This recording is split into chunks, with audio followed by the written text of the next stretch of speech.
E aí, galera, tudo bom? Seguinte, nossa aula da semana vai ser nesse formato, né? Novamente, gravado no YouTube. E o tema dessa semana vai ser sobre a sociologia da relação entre saúde, doença e sociedade, né? Como a sociologia explica a relação entre o corpo, a saúde e a doença e o que isso tem a ver com a sociedade. Vamos nos utilizar aqui, né, de um pensamento que faz parte, né, uma vertente recente da sociologia, que tem ligação também com uma nova vertente da geografia, né, que vai enxergar a sociedade e os espaços como lugares importantes para se entender as questões de saúde pública. E aí eu vou explicar isso mais detalhadamente ao longo da nossa aula. Mas esse é o nosso tema de hoje e espero que dê para a gente discutir, para que eu mostre essa temática para vocês e que, na medida do possível, se vocês tiverem alguma contribuição a deixar nessa aula, aproveite aqui embaixo o campo dos comentários para fazer qualquer pergunta ou comentário que você ache interessante, né, para contribuir com a nossa aula. Lembrando apenas que a nossa chamada, a lista de frequência, que eu normalmente coloco lá no Google Meet, eu coloquei aqui na descrição e nos comentários, o link da presença. Então, vocês, ao terminarem de assistir a aula, vocês clicam no link de frequência, preenchem o nome e a turma e tá tudo feito, beleza, tudo ok, certo? Então, vamos lá para a nossa aula de hoje. Bom, então, o que seria uma sociologia do corpo? Essa perspectiva, ela acaba nos fornecendo as bases para formular um estudo acerca do modo como nossa relação com o corpo não é apenas moldada por aspectos físicos. Temos também, junto com o físico, as nossas experiências socioculturais, né, que são muito importantes para a nossa saúde como um todo. Isto nos permite pensar acerca dos desafios relacionados ao modo de vida moderno e de como este vai refletir na nossa qualidade de vida e bem-estar. Então, esse pensamento da sociologia do corpo, ele vai identificar que a saúde humana não está ligada apenas ao corpo, ao físico. Ela está ligada também a toda uma série de situações sociais, culturais, né, em que isso vai interferir negativa ou positivamente na saúde geral dos indivíduos. Então, não basta apenas você cuidar do corpo. Você tem que cuidar de tudo que está ao redor desse corpo para que ele se mantenha saudável. E é essa perspectiva que nós vamos adotar nessa aula de hoje e que nós vamos refletir sobre. Passando aqui.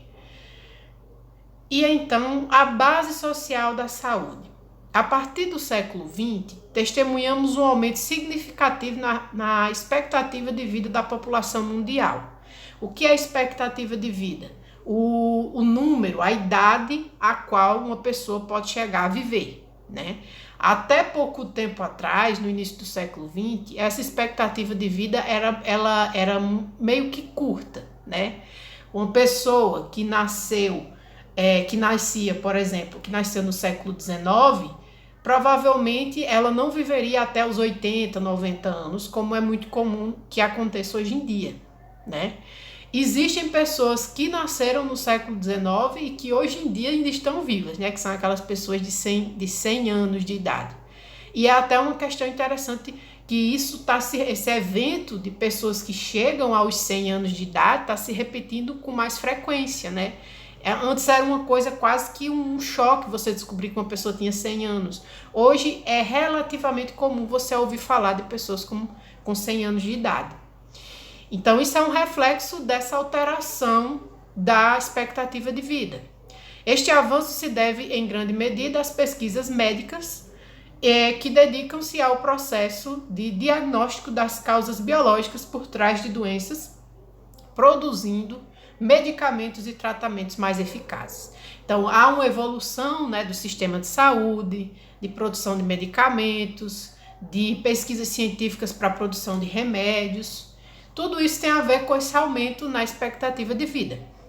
Porém, algo que a medicina ainda deixou de lado são as causas sociais por trás da doença, né? Então, isso é uma lacuna, porque a medicina ela tende a tratar a doença do ponto de vista apenas físico.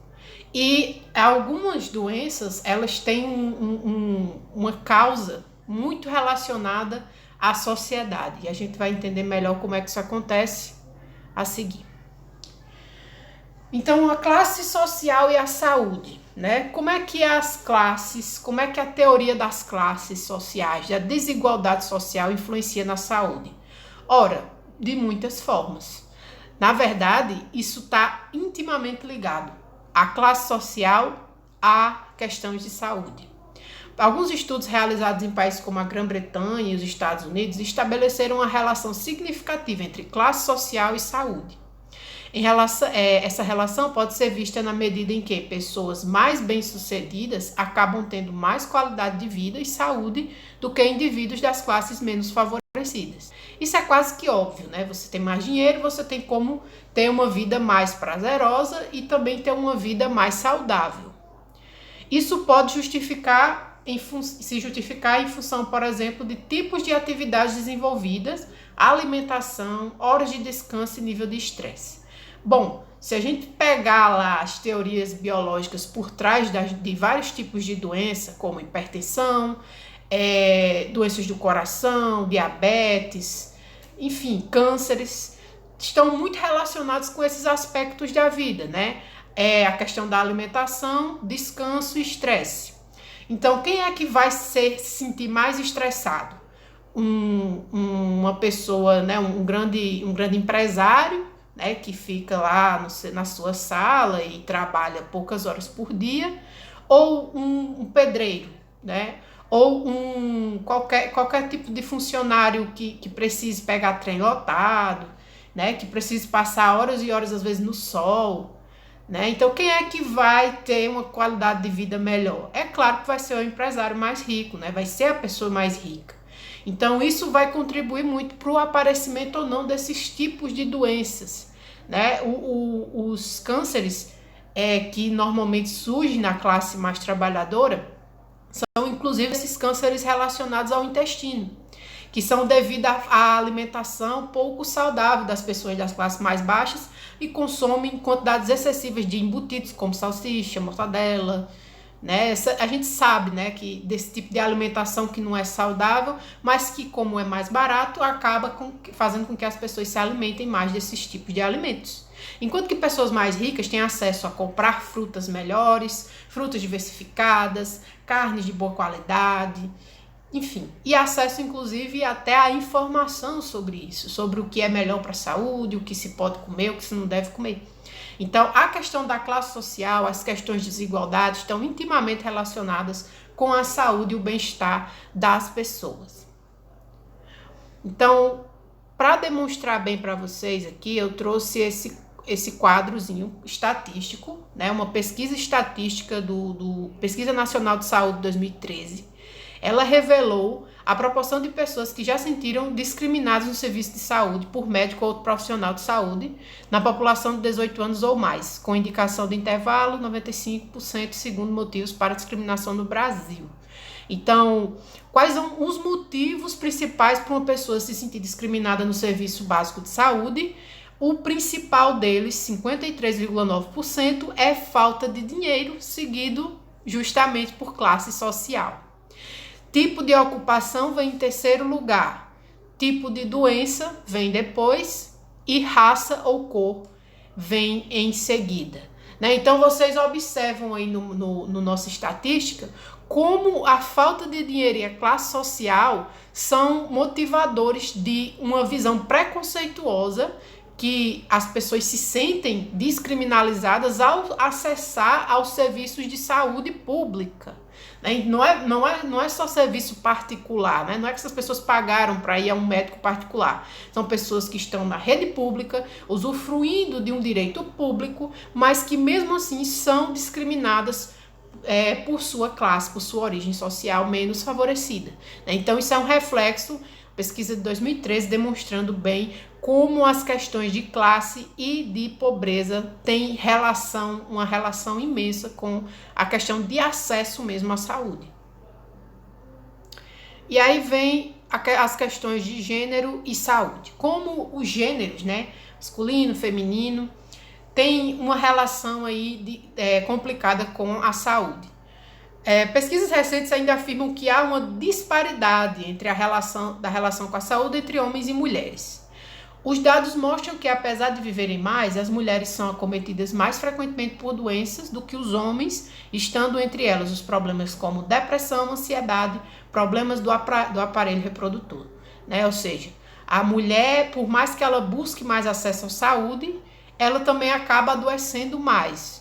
Né? Então isso é até uma coisa natural, né? Elas têm essas dificuldades também, esse excesso de trabalho que é cobrado sobre a mulher, muitas vezes uma carga dupla, né?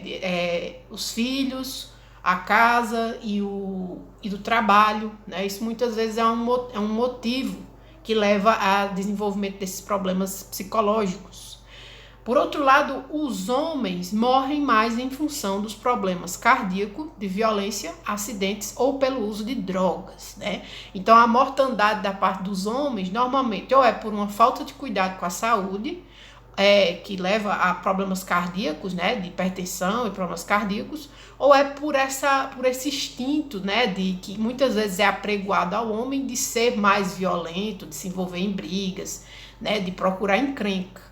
Então, a ideia é que muitas vezes o homem ele vai acabar morrendo, né? Isso muito mais nas classes mais baixas, nas periferias, por esses motivos, né, de violência ou por acidentes, né? Isso causado aí por talvez uma negligência da parte dos homens, às vezes que andam embriagados, né? Que é um número muito maior do que o das mulheres, também já é uma estatística comprovada.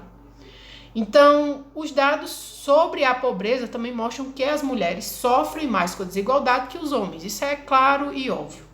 Por quê? A desigualdade salarial entre homens e mulheres, que ainda persiste, e os fatores, é um dos fatores que levam a isso. E outro fator é mulheres mais pobres, que muitas vezes são mães solo, precisam de muito mais dinheiro para sobreviver, né? Porque elas precisam conseguir dinheiro para elas e para os filhos.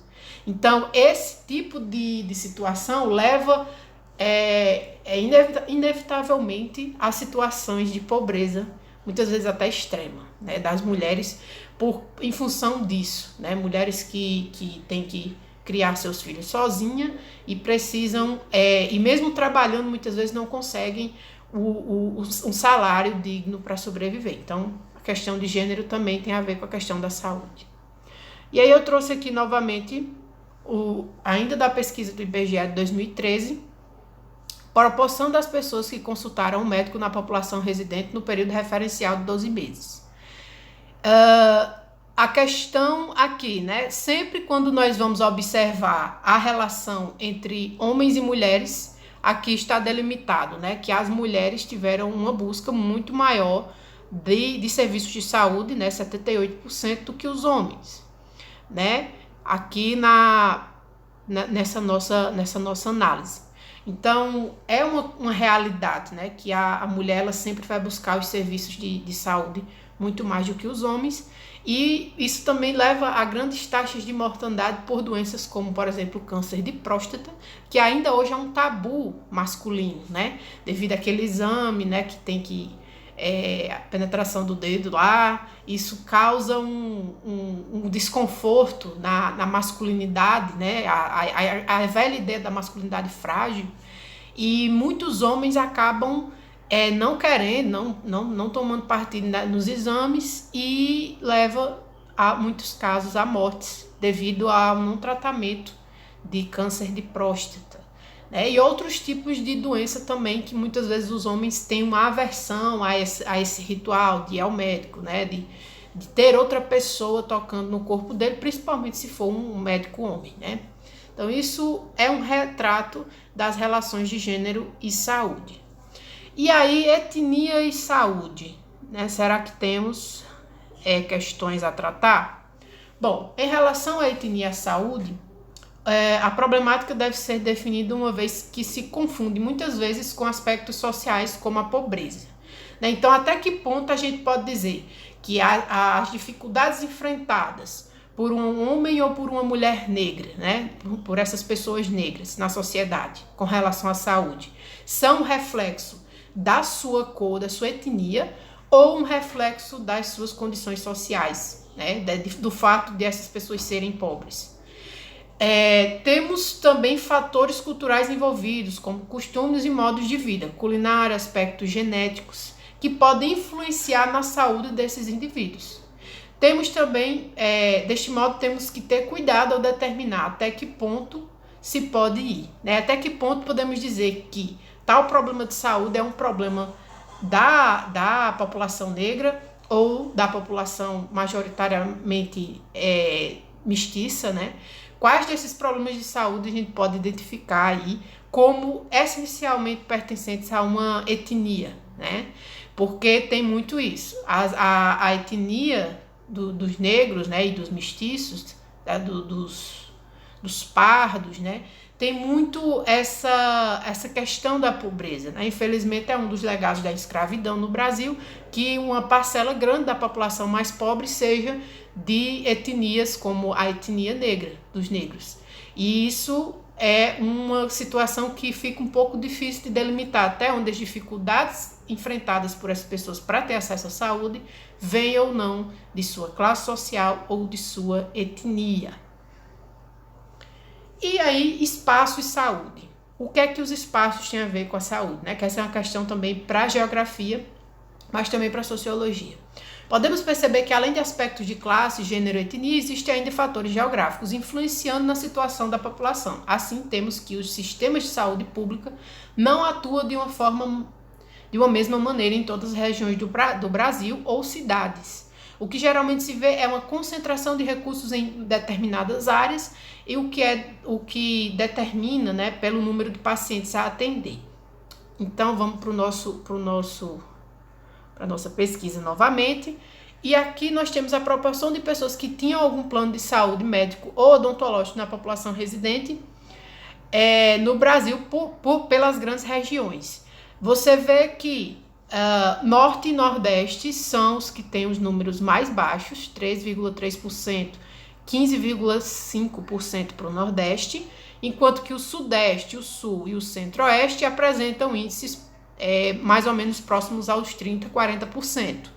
E aí você já percebe toda essa questão da desigualdade regional, né? A dificuldade que pessoas no Norte e Nordeste enfrentam para ter acesso aos serviços de saúde, tanto os públicos quanto os privados, né? Então aí a gente está falando dos dois termos, né?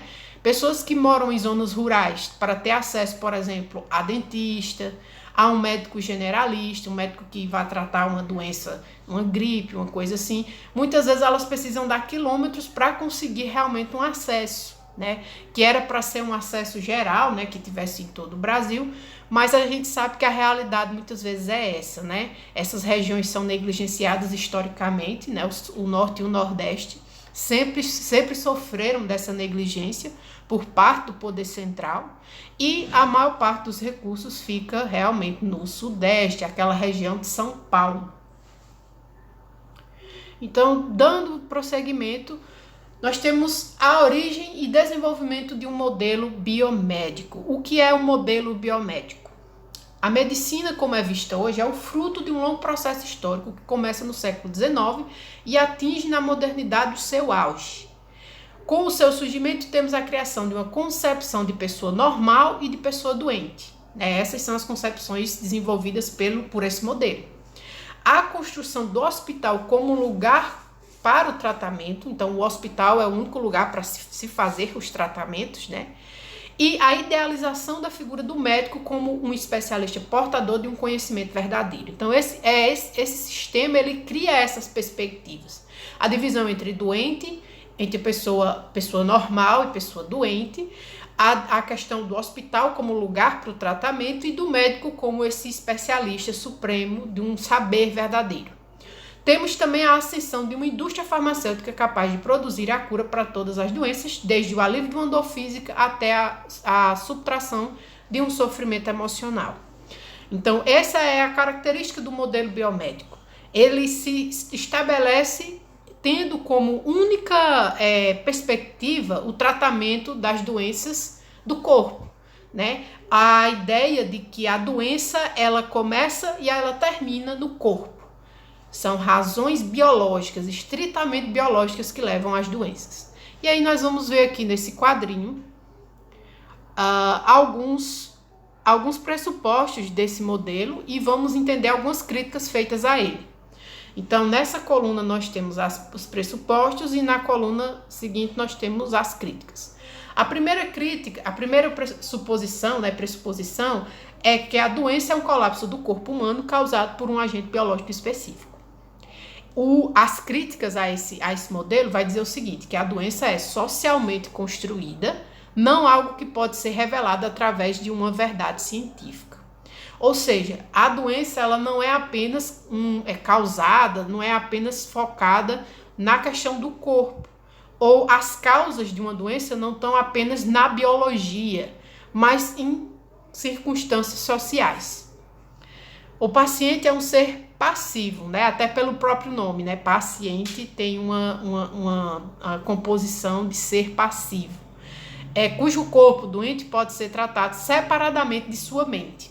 E aí uma crítica a isso é que as opiniões do paciente e as experiências da doença são cruciais ao tratamento.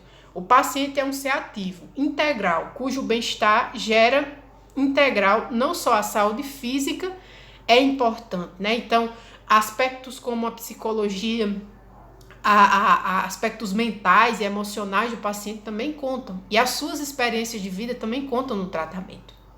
Os médicos especialistas possuem um conhecimento de experts e oferecem um único tratamento válido da doença. Uma crítica a isso é que os médicos especialistas não são a única fonte de conhecimento sobre a saúde e a doença. Formas alternativas de conhecimento são igualmente válidas. Embora os médicos sejam, sim, né, as autoridades dentro do ramo da saúde, existem diversas outras formas de tratar, né, e diversas formas tradicionais de tratamento, né, que também podem ser alternativas para determinados tipos de doença, né, que não devem ser desconsiderados apenas em função do saber médico. O espaço apropriado para o tratamento é o hospital, onde a tecnologia médica é concentrada e mais bem empregada. A crítica a isso é que a cura não precisa localizar-se necessariamente em um hospital. Tratamentos utilizando tecnologia, medicação e cirurgia não são necessariamente superiores. Então, essas críticas ao modelo biomédico são feitas, né, por diversos tipos de áreas, mas todas vão no sentido de que a ideia, né, de que o médico, o hospital e os tratamentos com medicamentos, né, e cirurgias e questões afins não são as únicas opções de tratamento disponíveis e possíveis de serem utilizadas. Essa é a principal crítica. Aí nós vamos para a ideia da saúde e do envelhecimento. Dois processos inversos ocorrem com relação ao modo como o envelhecimento é visto no mundo moderno. Por um lado, a participação e a importância social do idoso tenham diminuído, temos então uma mudança negativa. Por outro lado, temos também a ideia do envelhecimento como um processo natural que não deve ser visto como o fim da vida, mas como um novo começo, tanto para experiências quanto para relembrar os bons momentos. Então, na nossa sociedade, o idoso ele é visto dessas duas formas, como um ser que não tem mais importância, que não tem mais nada a contribuir. Essa é uma visão preconceituosa do idoso, excludente também da pessoa idosa.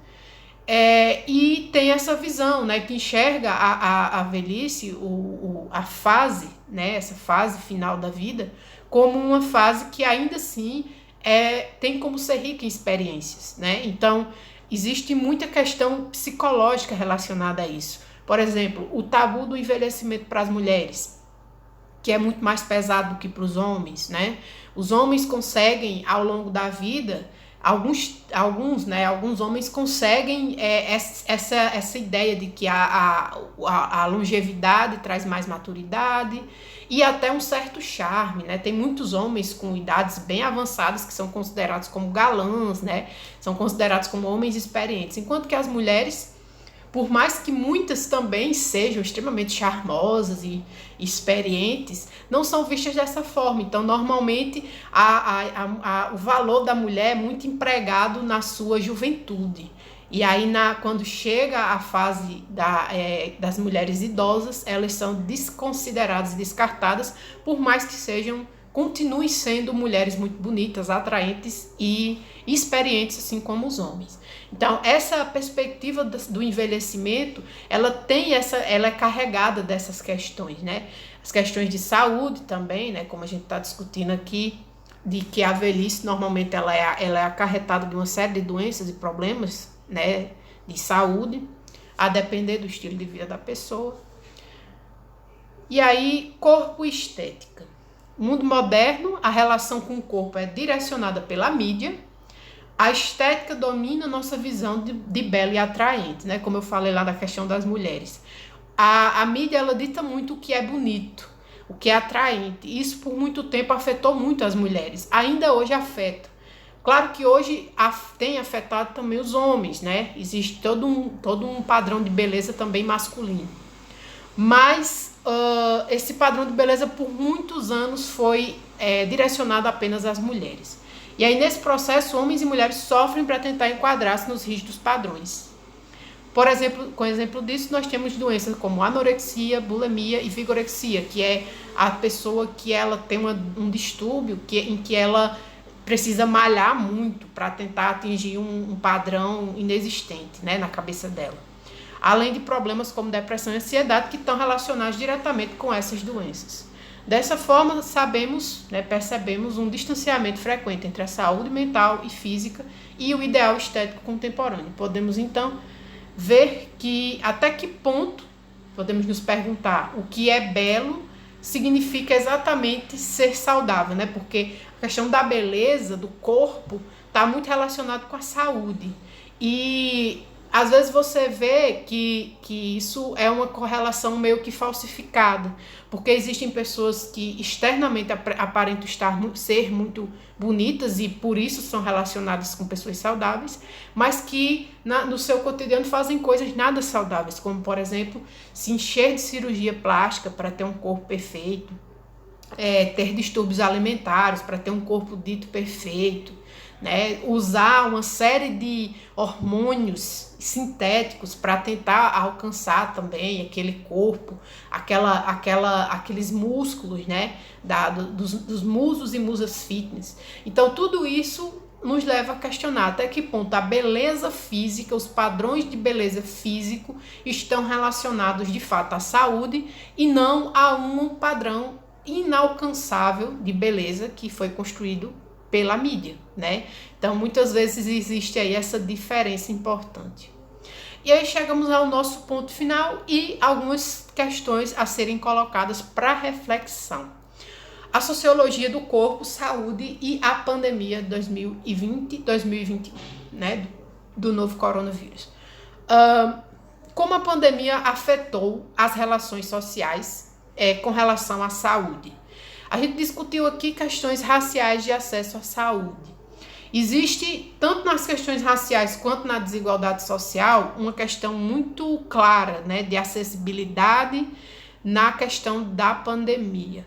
Muitas pessoas das regiões mais distantes ou das comunidades, né, regiões mais pobres, foram muito mais afetadas pela disseminação da doença do que pessoas das zonas mais ricas, né? Por mais que tanto o sistema público quanto o sistema privado tenha entrado em colapso em algumas regiões, existe uma diferença bem clara aí nessas relações. Por quê? Porque uma pessoa pobre, por exemplo, uma mãe de família que trabalha como diarista para sustentar seus filhos, e ela é a única pessoa que trabalha na família. Se essa pessoa pega a doença, ela tem que ficar isolada dentro de casa.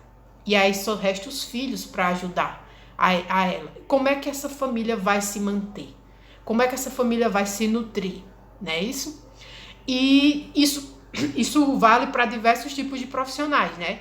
O pai da família também, que precisa sair para trabalhar e precisa se expor a essa doença e eventualmente pegar essa doença e trazer para dentro de casa. Casas com pouco espaço para pessoas que estão doentes, que estão com a doença, poderem se isolar, né? Você pense, para essas blogueiras aí que pegaram a doença, foi muito fácil, porque elas ficaram num quarto gigantesco com empregados servindo elas diariamente. E aí como é que fica a situação, novamente, de uma mãe de família que tem vários filhos para cuidar e que pegou essa doença e ela precisa se isolar para não passar a doença para os familiares? Realmente é uma questão muito mais complicada, os impactos da pandemia para as classes mais baixas do que para as classes mais altas. São experiências da doença muito diferentes. E aí questões de gênero. Como, por exemplo, está sendo o peso da pandemia para as mulheres, né, sobretudo. Como eu já falei anteriormente, mães de família precisam sair para trabalhar, precisam se expor. Mães de família dentro de casa, que estão tendo trabalho em casa, né, estão fazendo home office, têm que lidar com essa carga imensa, né, de trabalhar e ao mesmo tempo cuidar das crianças e ficar naquele estresse diário, né?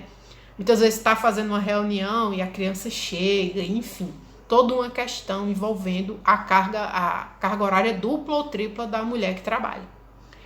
Obesidade e padrões de alimentação e a doença, né? Já foi demonstrado por muitos estudos, né, que a obesidade é um fator enorme de risco para o coronavírus, né?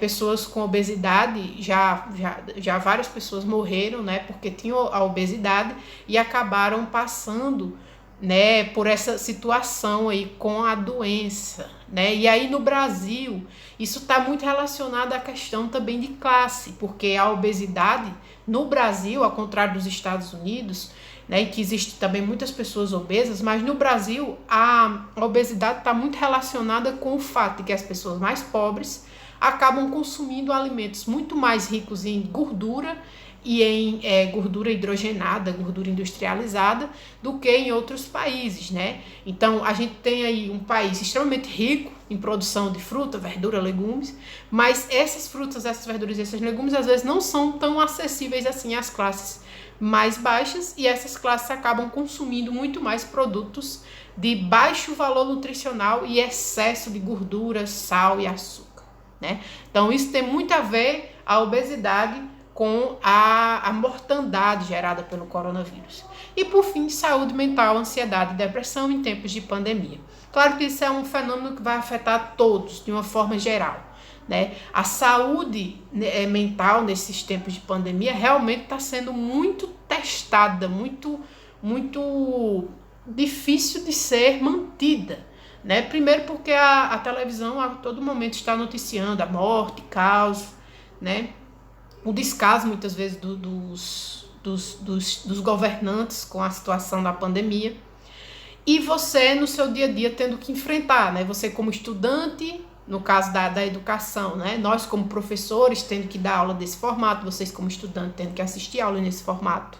Pessoas que trabalham, tendo que trabalhar nesse formato digital, né? Então, é todo um processo que leva ao adoecimento generalizado da população. Isso desde as crianças em idade escolar, que estão iniciando a idade escolar, índices enormes de depressão e ansiedade em crianças, que é algo extremamente difícil de se notar, tudo gerado por essa situação social da pandemia, né? Então, realmente, a sociedade, o que está acontecendo na sociedade tem muita coisa a ver com a saúde e o adoecimento das pessoas. Não apenas o adoecimento da pandemia, mas todos os efeitos colaterais dessa pandemia sobre o psicológico das pessoas. Então, era isso que eu tinha para vocês hoje, pessoal. Espero que vocês tenham compreendido. Se tiver alguma dúvida, ficou alguma questão, me falem aqui nos comentários e eu vou respondendo à medida que eu for entrando e lendo as perguntas, e vou respondendo. E a atividade, como sempre, vai estar disponível amanhã no Google Classroom. Vou disponibilizar o slide, mas vocês vão ter o benefício essa semana de poder reassistir a aula quantas vezes vocês quiserem pelo link do YouTube, né? Então, se vocês tiverem alguma dúvida na hora de responder a atividade, é só reassistir a aula, ou, se preferirem, pegar o slide e conferir com as questões, né?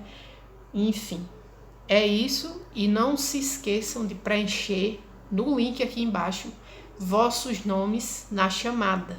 A chamada da aula é muito importante que vocês preencham.